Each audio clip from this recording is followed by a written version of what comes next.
Vous le sentez comme moi, ce spectacle grotesque? Oui, bien sûr, j'enfonce une porte ouverte. Vous êtes comme moi fatigué de cette caste de dégénérés déconnectés qui confisquent votre pays, votre avenir, votre dignité. Vous sentez comme moi la colère qui monte de plus en plus face à leur mépris, leur incompétence, dont on se demande d'ailleurs où est l'intentionnalité dans tout ça. Sont-ils simplement incompétents ou ne sont-ils pas plutôt inhumains, comme disent certains? Bon, c'est pas une crise de nerfs qu'il faut faire, c'est un éveil. Alors, je vais me risquer à essayer de travailler sur les nécessaires décharges électriques qu'il faut qu'on s'envoie les uns aux autres pour réanimer collectivement le corps politique français. Il va falloir donner plusieurs coups de poing sur la table de ce qu'on peut appeler notre servitude. Pas vrai? J'exagère pas, non? Vous me dites si vous pensez que j'exagère. Je crois que le mot servitude est bien adapté. Alors, il va falloir se préparer aussi à se désintoxiquer, littéralement se désintoxiquer de tout ce qui nous enferme dans l'illusion qu'ils seraient encore légitimes, ces gens-là. Alors, je vous fais une promesse, les diagnostics, c'est terminé. On va revenir rapidement dessus, mais on va voir comment passer du diagnostic à l'action. Le diagnostic, c'est pas mauvais en soi, mais à un moment donné, il faut qu'on soit capable de se montrer peut-être un peu plus pragmatique. Qu'en pensez-vous? Bon. Alors, je vais commencer par nommer la maladie. Ce que nous vivons n'est pas une simple crise politique, ce n'est pas une alternance difficile, ce n'est pas un trou d'air démocratique, c'est l'agonie d'un système. La Ve République conçue par et pour un homme d'un autre temps, d'une autre trempe, dans un autre siècle, est devenue le théâtre d'une farce tragique. Nous sommes face à une caste dirigeante, ce que le penseur Vilfredo Pareto, pour ceux qui connaissent, appelait déjà au début du XXe siècle une élite non circulante, c'est-à-dire une oligarchie coupée de la base productive et morale du pays, qui s'est approprié l'État, bien sûr, pour en faire son instrument privé. Alexandre Jardin le dit d'ailleurs dans un post là tout récent, une caste cravatée, hypnotisée par un dément en fin de course, s'est approprié notre pays. Le diagnostic est donc clinique, les amis, une rupture totale de la légitimité. Selon une enquête de l'IFOP en septembre, pas si loin que ça, il y a un mois, 82% des Français désapprouvent l'action du président. C'est plus un chiffre, c'est un verdict. Nous ne sommes plus dans un contrat social, mais nous sommes dans un rapport de force brute. Un pouvoir exécutif haï par une majorité écrasante s'accroche bien sûr à ses prérogatives par la seule force de l'inertie institutionnelle. Et comme le souligne, pour citer d'autres personnes, je vais en citer plusieurs, parce que j'ai un peu écumé les réseaux sociaux aujourd'hui, comme le souligne Régis de Castelnau, avec une ironie glaciale, il nous contrôle, il nous domine par le contrôle de l'appareil répressif. Il fait tout un sketch plutôt drôle que je vous conseille drôle. C'est plutôt tragicomique, mais que je vous conseille de lire. Lisez Régis de Castelnau, bien sûr. Le Parlement est devenu une chambre d'enregistrement impuissante, alors, dans ce contexte-là où les oppositions, qu'est-ce qu'elles font? Elles se livrent elles-mêmes à des joutes verbales stériles, comme ce pitoyable spectacle, pour ne donner qu'un exemple qui m'est passé encore sous le nez aujourd'hui, entre Jordan Bardella et Bruno Retailleau, qui se disputent les miettes d'un pouvoir qui n'exerce même pas. Donc, je vous dirais que notre régime n'est plus démocratique, ou serait le préfixe privatif, vous voyez ce que je veux dire, comme le disent certains publiquement. Il est activement antidémocratique. Il survit non pas grâce à l'adhésion des citoyens, mais malgré leur rejet massif et leur désir de démocratie. Et cette faillite n'est pas seulement politique, elle est morale. Elle est morale, elle est économique, elle est spirituelle, elle se joue à plusieurs niveaux. Et le premier acte de libération, ce serait quoi? Ce serait de regarder cette faillite en face, sans scier, et de la nommer pour ce qu'elle est, la mort clinique de nos institutions. J'ai bon? Vous me direz dans les commentaires. Mais voilà ce que je vous propose d'assumer, d'affronter en face et de le verbaliser autour de vous. C'est la mort clinique de nos institutions. Elles ne sont pas simplement grippées, elles sont mortes. Alors je vais continuer dans mon petit travail de réflexion à voix haute et de déconstruction. Je vais m'attaquer maintenant au totem de leur pouvoir, leur prétendue légitimité. Il y a encore des gens pour la défendre, n'est-ce pas? Alors sur quoi est-ce qu'elle repose? Eh bien, non pas sur le consentement du peuple, nous l'avons vu à l'instant, non pas sur leurs résultats, comme le martèle Didier Maistre, tiens, encore un autre que je cite, avec sa liste accablante publiée aujourd'hui, la dette qui explose, l'industrie qui s'écroule, les finances publiques en ruine, etc. Non, leur légitimité repose sur une double imposture. La première est l'imposture de la compétence, évidemment. Ils se présentent comme le camp le cercle de la raison. Ils se présentent aussi comme une élite technique. On les voit toujours avec leur tête de premier de la classe, qui eux savent, qui eux sauraient mieux que nous. C'est l'argument technocratique, celui des crânes d'œufs, dont parle Alexandre Jardin d'ailleurs dans son tweet du jour. Or, cette compétence, c'est un mythe. Le sociologue Pierre Bourdieu, tiens, vous voyez, je ne suis pas forcément de son camp sur le plan du prisme idéologique, mais là, il faut le citer quand même.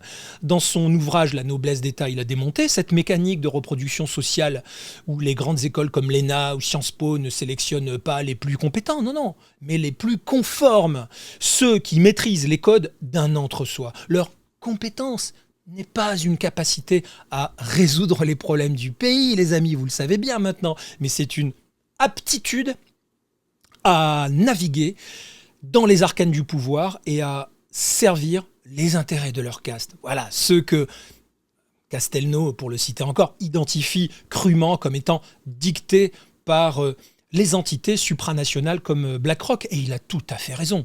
BlackRock va jusqu'à financer les plusieurs entreprises déjà puissantes au cœur de Big Pharma qui notamment détournent les enfants de leur enfance en les incitant idéologiquement à faire des transitions de sexe alors qu'ils ne connaissent encore rien de l'amour. Mais passons, c'est un autre sujet dont il faudra qu'on parle plus tard.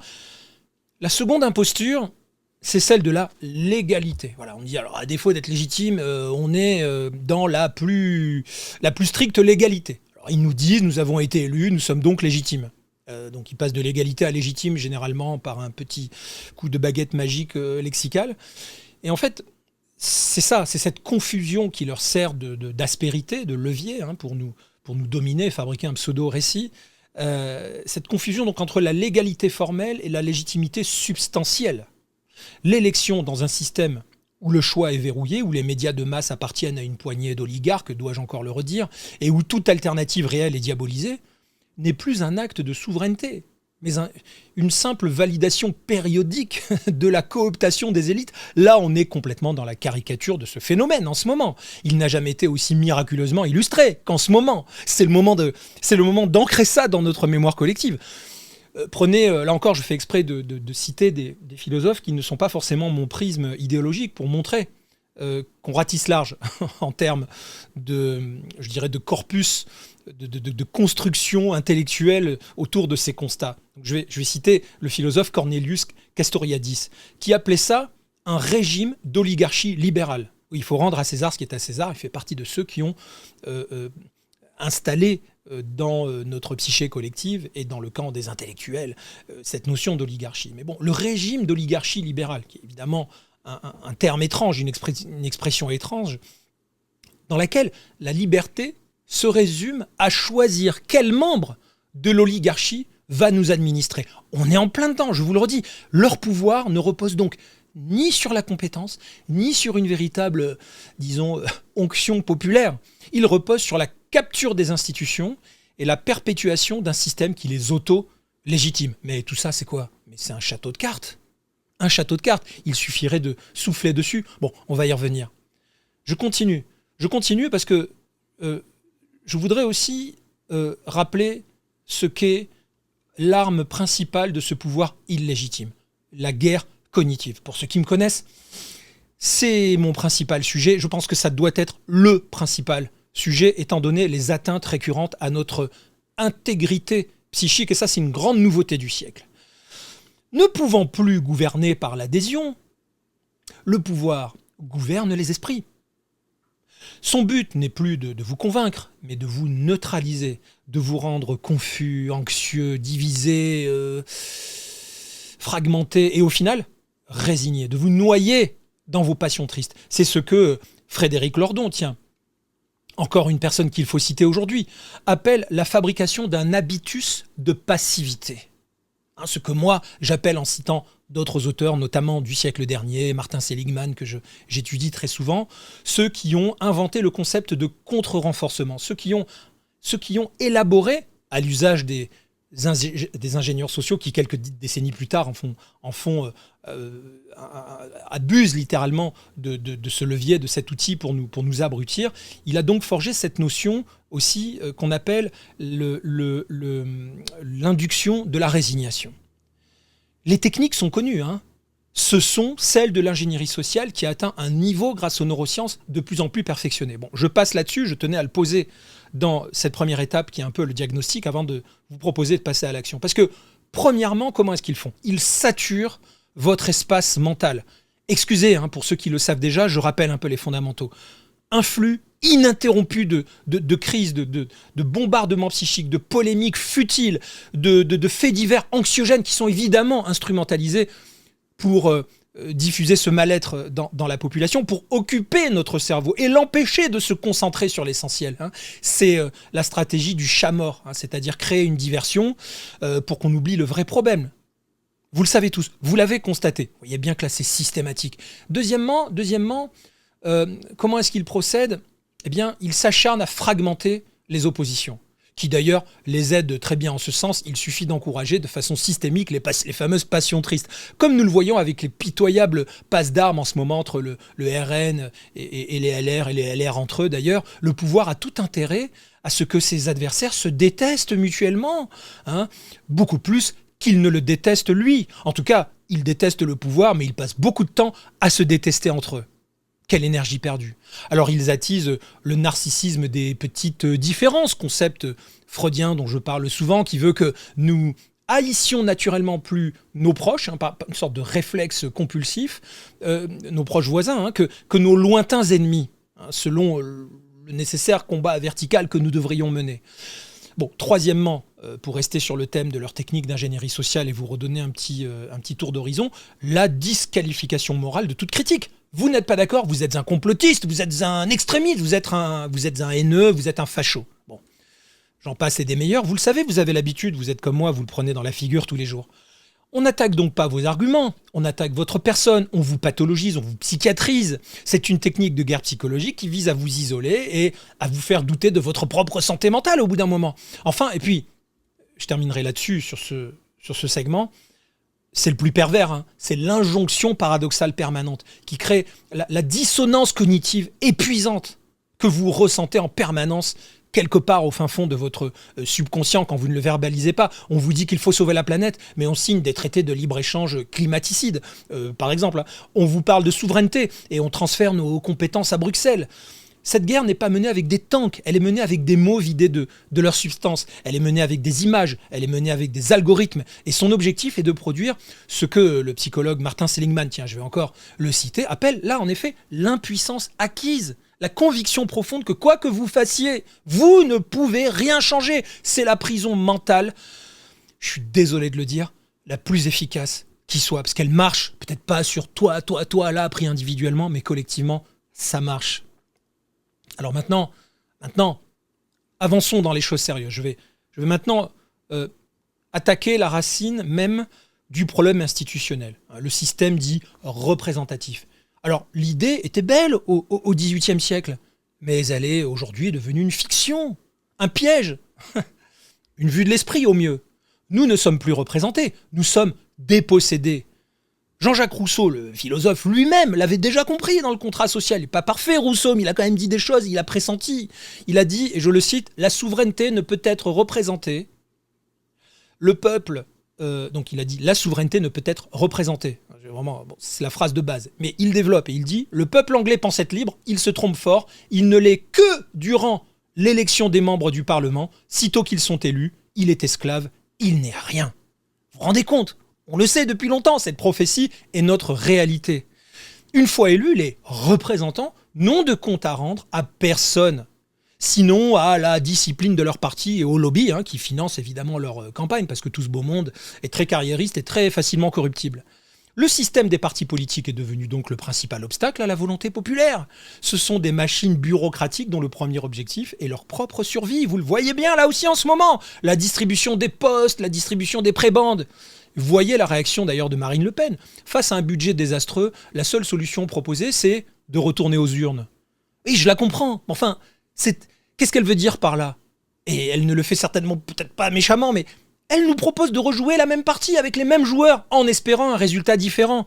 La définition même de la folie, selon Einstein, c'est bien connu. La promesse de censurer donc tous les gouvernements est l'aveu d'une impuissance totale. La seule chose qu'on peut faire, c'est utiliser un système de plus en plus débile. Le seul pouvoir qui reste à l'opposition, c'est celui de dire non, et pas celui de construire un nouveau oui. D'accord? De dire mon camp au lieu de dire nous, globalement. Et pourtant, tous ces gens se disent foncièrement souverainistes. Bon. Ce système, c'est donc une impasse structurelle, les amis. On doit s'élever au-dessus de l'écume de l'actualité pour embrasser, si j'ose dire, une vision systémique de ce sujet-là. Parce que ce système, qu'est-ce qu'il fait? Il transforme les citoyens en spectateurs infantilisés d'une joute entre les écuries politiques qu'ils ne représentent, qui ne représentent plus qu'elles-mêmes. Tant que nous accepterons de déléguer notre pouvoir législatif à des intermédiaires, nous serons les instruments de notre propre servitude et eux continueront de nous fabriquer leurs petites techniques de manipulation mentale appliquées sur le collectif. La seule issue, c'est de briser cette chaîne de la représentation et de reprendre en main directement la fabrique de la loi. Elle vous appartient, les amis. Alors face à cette faillite, face à cette imposture, face à cette guerre cognitive, à cette impasse institutionnelle, etc., je voudrais juste, si vous m'y autorisez, on verra dans les commentaires comment on en reparle, mais je veux juste affirmer un principe simple, clair et non négociable. Un principe qui est le socle, en théorie, de toute république digne de ce nom, qui ne soit pas une république bananière, et que nous avons donc laissé bafouer. Ce principe, c'est celui de la souveraineté populaire. L'article 3 de la Déclaration des droits de l'homme et du citoyen de 1789 le dit. Le principe de toute souveraineté réside essentiellement dans la nation. Nul corps, nul individu ne peut exercer d'autorité qui n'en émane expressément. Essentiellement, je cite, essentiellement, pas partiellement, pas par délégation irrévocable. Nous, le peuple, sommes les seuls détenteurs légitimes du pouvoir. Les élus ne sont pas nos maîtres, ils devraient être nos commis. Ils ne sont pas nos représentants.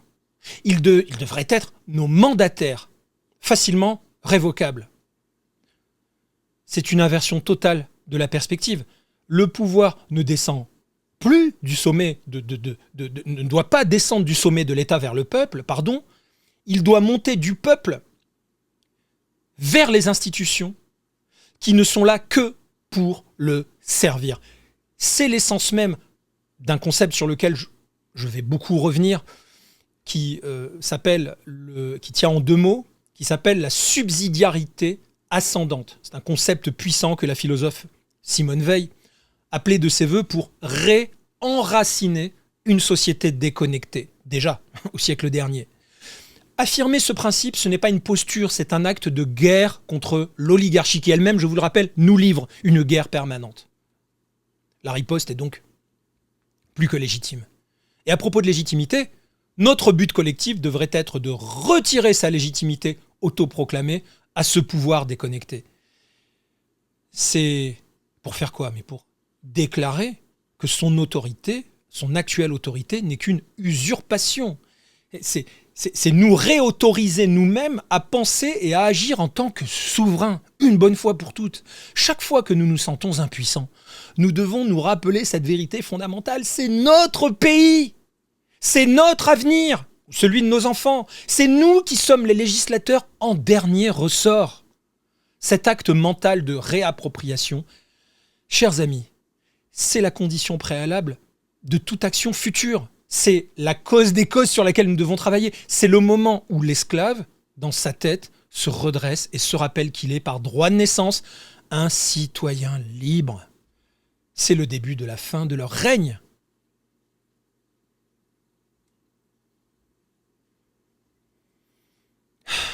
Alors, avançons sur le concret. Je vais vous dire maintenant comment nous passons de la proclamation du principe à son application pratique, les amis. La souveraineté ne se décrète pas, elle s'exerce. Je répète, la souveraineté ne se décrète pas, elle s'exerce. Et l'acte de souveraineté par excellence, l'acte qui fonde tous les autres, c'est l'écriture de la loi. Aujourd'hui, cette fonction nous a été littéralement confisquée. Nous en avons été complètement dépossédés. Le drame n'est pas seulement que les lois soient mauvaises, c'est qu'elles ne sont pas les nôtres. Nous devons donc nous réapproprier par la force de la volonté collective la fabrique de la loi. Il ne s'agit pas de participer à des grands débats cosmétiques, vous voyez, ces espèces de mascarades fusionnelles organisées par le pouvoir pour nous donner l'illusion d'être écoutés. Il s'agit de reprendre l'outil de production législatif lui-même. C'est l'idée centrale du pari de l'intelligence collective, le PIC, mais c'est une idée qui traverse l'histoire, de l'Athènes de Clisthène aux assemblées citoyennes modernes.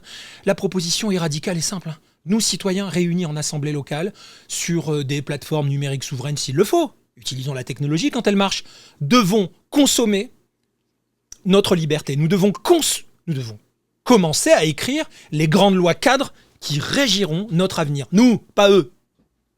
Nous devons travailler sur la Constitution, sur le modèle économique, sur la politique étrangère, sur l'éducation, sur la justice, etc. Il s'agit de créer, ça peut être une proposition intéressante, un parlement de l'ombre citoyen, quitte à ce qu'il soit un petit peu sauvage au départ, le temps de s'installer, parce qu'il sera de toute façon infiniment plus légitime que celui qui siège au Palais Bourbon, parce qu'il émanerait directement du travail et de la délibération du peuple, de vous et moi. Ce n'est pas une utopie, hein. Des expériences comme la convention, diverses conventions citoyennes, malgré alors leur récupération absolument catastrophique et leur trahison finale, ont quand même montré une chose. C'est que vous pouvez avoir plusieurs dizaines de citoyens tirés au sort, correctement informés par des experts contradictoires qui mettent en scène leurs controverses. Et ces citoyens-là sont capables de produire en quelques mois une loi plus ambitieuse, plus cohérente et plus juste que ce que le Parlement a lui-même produit en des années. Alors évidemment, à chaque fois que ça arrive, c'est instrumentalisé, c'est détourné, c'est saboté littéralement. Mais il ne faut pas jeter le bébé avec l'eau du bain. On a des exemples qui prouvent que les gens de bonne volonté savent faire le job. Le processus, c'est la clé. Délibération, information contradictoire, un processus dialectique, rédaction collective. Il y a des biais là-dedans, des biais cognitifs, comme on dit, qui peuvent troubler la justesse des débats.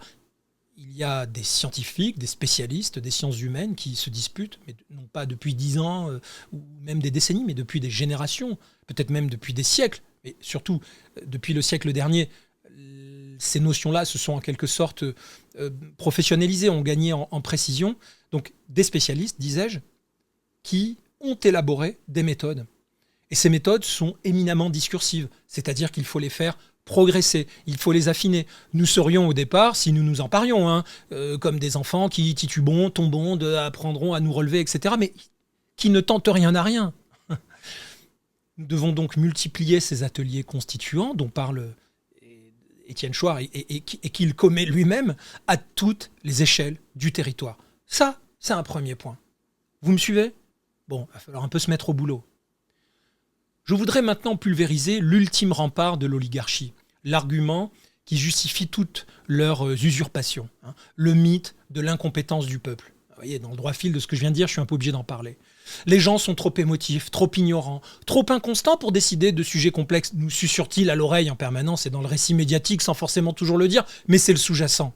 C'est le plus vieux mensonge de toutes les tyrannies. C'est l'argument du colonisateur face à l'indigène, du maître face à l'esclave, du technocrate face aux citoyens. C'est une arme de mépris de classe visant à nous faire douter de nous-mêmes, à nous faire consentir à notre propre tutelle, bon sang. Or, ce mythe ne résiste pas à l'analyse. Premièrement, qui sont les compétents? Ceux qui nous ont menés à la faillite économique, à la dislocation sociale, à l'humiliation internationale, d'ailleurs dont parlent les publications et les attitudes de Trump qui se moquent de notre grotesque président. Leur bilan n'est pas un argument, c'est un putain de casier judiciaire, les amis. Et deuxièmement, cette critique confond l'intelligence individuelle et l'intelligence collective. Un individu seul face à un sujet complexe est en effet souvent démuni. Mais un groupe de citoyens divers qui délibèrent selon un processus structuré développe, et la science le démontre tous les jours, une intelligence collective bien supérieure à celle de n'importe quel expert. Une intelligence collective bien catalysée produit un QI collectif qui n'est pas la moyenne des QI individuels. Il est scientifiquement démontré que quand une intelligence collective est bien guidée, elle parvient à fabriquer un QI qui est très largement supérieur. C'est ce que des chercheurs, je lisais encore récemment une certaine Hélène Landemore, qui est une chercheuse à Yale, qui a démontré en étudiant donc les assemblées délibératives, elle a démontré que ça fonctionnait très bien. Et j'ai plein d'exemples comme ça, Fishkin aussi aux États-Unis, évidemment, Étienne Chouard en France, plein d'amis comme Léo Giraud, etc., des gens qui travaillent là-dessus. Je pourrais vous citer Bernard Manin et tant d'autres. Bon, la diversité cognitive d'un groupe tiré au sort lui permet de voir les angles morts qu'une élite homogène et consanguine ne verra jamais. Le peuple n'est pas incompétent, il est tout simplement maintenu dans un état d'information et d'organisation qui l'empêche d'exercer sa propre compétence. Donnez-lui les bons outils, donnez-lui les bonnes informations, les bons processus. Et il dépassera en sagesse n'importe quel carteron de technocrate de Médeux.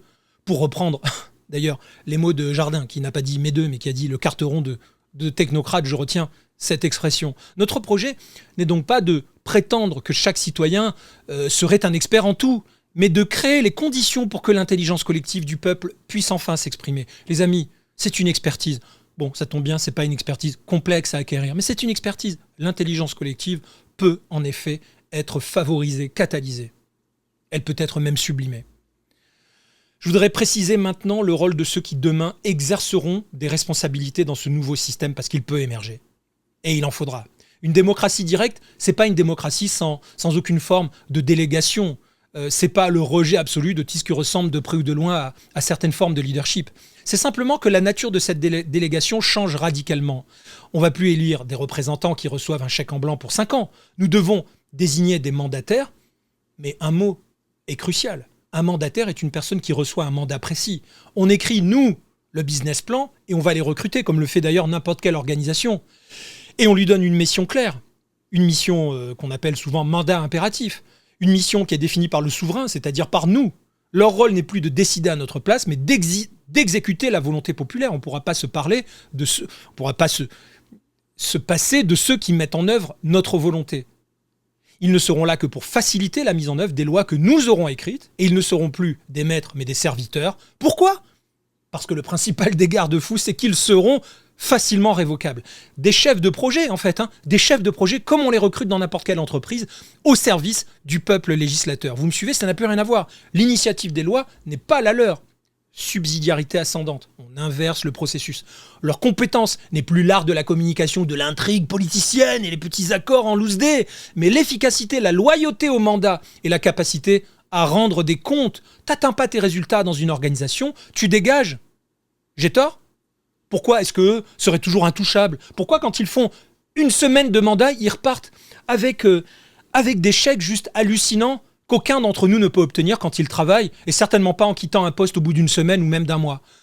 Alors pour garantir cette loyauté, donc je le répète, le mandat doit être impératif et révocable. Pour ceux qui connaissent évidemment nos convictions démocratiques, ce sont des évidences. Mais il faut encore l'expliquer à pas mal de monde, Et expliquer notamment que si un mandataire trahit sa mission, ou s'il se révèle incompétent, ou qu'il commence à servir d'autres intérêts, le peuple doit avoir le pouvoir fluide, immédiat, de le destituer, sans attendre la prochaine élection. C'est le principe, vous le savez bien, du référendum d'initiative citoyenne, le RIC, qui a donc une puissance révocatoire. Ça veut dire nos mandataires sont révocables, je le répète. Cette seule mesure, pour commencer, c'est loin d'être la seule nécessaire pour changer de logiciel. Mais cette seule mesure mettrait déjà fin à l'arrogance de la caste politique. Elle les placerait d'abord, à un niveau qui est le nôtre, et les mettrait dans un état de saine et permanente précarité, les forçant à un respect constant de leurs mandants, c'est-à-dire vous et moi. Le pouvoir ne serait plus une propriété, mais une fonction temporaire sous haute surveillance. C'est la fin du politicien roi et l'avènement du citoyen roi. Et on va y arriver bientôt. Abordons maintenant la question la plus difficile. Stratégie de transition. Je vous ai promis de passer du diagnostic à l'action. Comment passer de leur monde au nôtre ? Il faut être lucide. Ce système ne se réformera pas de lui-même. Il ne nous donnera pas gentiment les clés en disant « Oula, on sent que vous êtes en train de vous énerver ». Pas du tout. Alors tentez de le conquérir en jouant son jeu, c'est-à-dire créer un énième parti, attendre les élections, même aller dans la rue. Tout ça, ce sont autant d'impasses qui ne font que les légitimer et les renforcer. Les manifestations d'ailleurs, je vais insister là-dessus, aussi massives soient-elles, ont montré leurs limites face à un pouvoir déterminé à utiliser la violence, comme lors des Gilets jaunes, vous l'avez vu.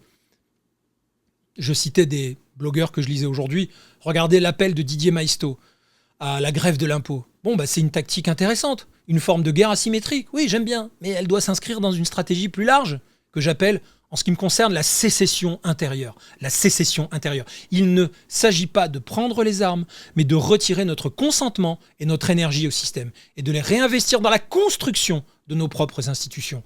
C'est une stratégie de l'exode, littéralement. Concrètement, créer nos propres médias, on a commencé, pour court-circuiter leur propagande. Il faut continuer, il faut s'entraider, il faut que les médias indépendants apprennent à converger, créer une espèce de force compacte et cohérente. C'est pas évident, on n'est pas obligé de partager les mêmes prismes philosophiques et évidemment idéologiques. Mais valoriser le dissensus et redévelopper l'art du débat, c'est retrouver une forme de cohésion. Créer nos propres plateformes donc de délibération et de vote pour commencer. Et ça, la technologie va nous aider, pour commencer donc ici et maintenant à fabriquer la loi. Créer nos propres réseaux d'entraide, ça a commencé aussi, merci à ceux qui le font, et nos propres circuits économiques pour réduire notre dépendance. Il s'agit de bâtir à côté de l'État coquille vide un État bis beaucoup plus légitime, un État citoyen, un contre-pouvoir tellement dense, tellement bien maillé, et si légitime et si efficace qu'il finira par vider l'ancien de sa substance. Vous me suivez ? Alors certes, c'est une stratégie de long terme qui demande de la discipline, de l'organisation, du courage, mais dans laquelle il n'y a pas besoin qu'il y ait des morts. Il ne s'agit plus de prendre le pouvoir, mais de le créer ailleurs et de les remplacer progressivement. Lorsque des millions de gens feront plus confiance à leurs assemblées citoyennes qu'au Parlement, lorsque leur information viendra de médias souverains et non de chaînes contrôlées, alors le vieux système s'effondrera sur lui-même, comme un arbre mort dont les racines ont été coupées. Alors j'arrive au terme de ma petite démonstration. On a posé le diagnostic d'une faillite, déconstruit les impostures, révélé la guerre cognitive pour ceux qui ont encore besoin qu'on leur explique.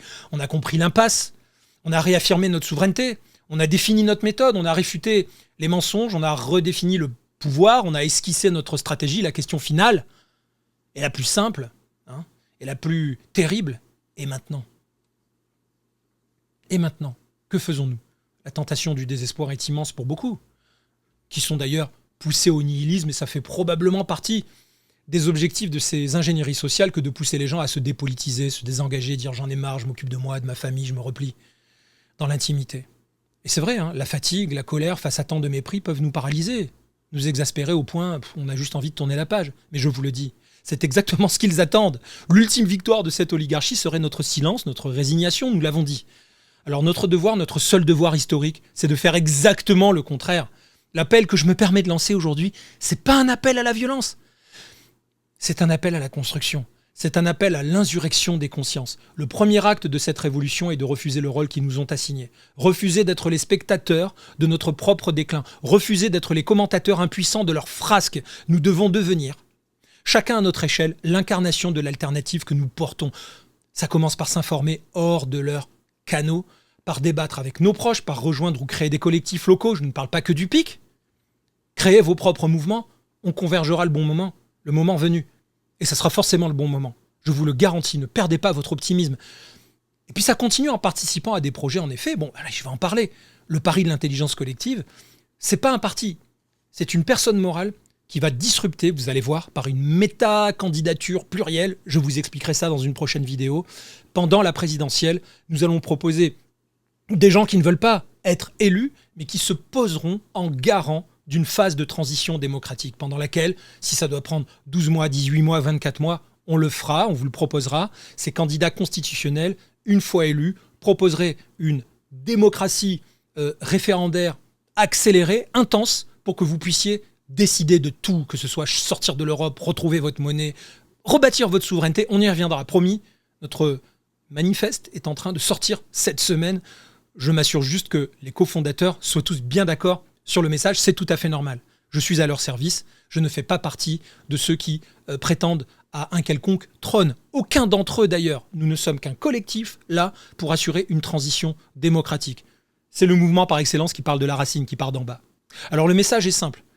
Qu'est-ce qu'on vous dit ? Arrêtez d'attendre un sauveur, un homme providentiel. Ça, c'est le récit médiatique. Même quand vous tombez sur des gens de confiance, en apparence, ils perpétuent le bug systémique. Le sauveur, c'est nous, c'est vous. C'est notre intelligence mise en commun. C'est notre courage de dire non à leur monde et oui à la construction du nôtre. L'histoire ne nous attendra pas, elle est là, maintenant, qui frappe à notre porte. La question n'est plus de savoir s'il faut changer de système, les amis. C'est même au-delà. La question, c'est de savoir si nous aurons le courage de devenir nous-mêmes les législateurs de notre avenir, de notre propre système. Alors moi, j'ai fait mon choix. J'ai fait mon choix. Je ne suis pas le seul à l'avoir fait. On est en train de formaliser.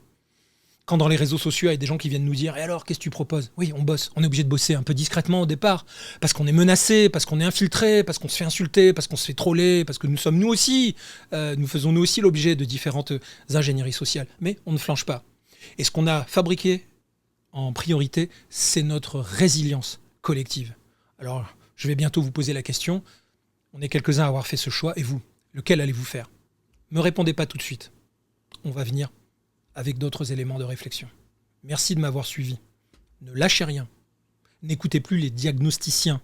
Ce sont des gourous sous d'autres formes. Ils font de belles conférences. Mais maintenant, il va falloir s'intéresser à ceux qui ont le sens de l'action pragmatique et qui veulent vous rendre, nous rendre, notre souveraineté collective. À bientôt les amis.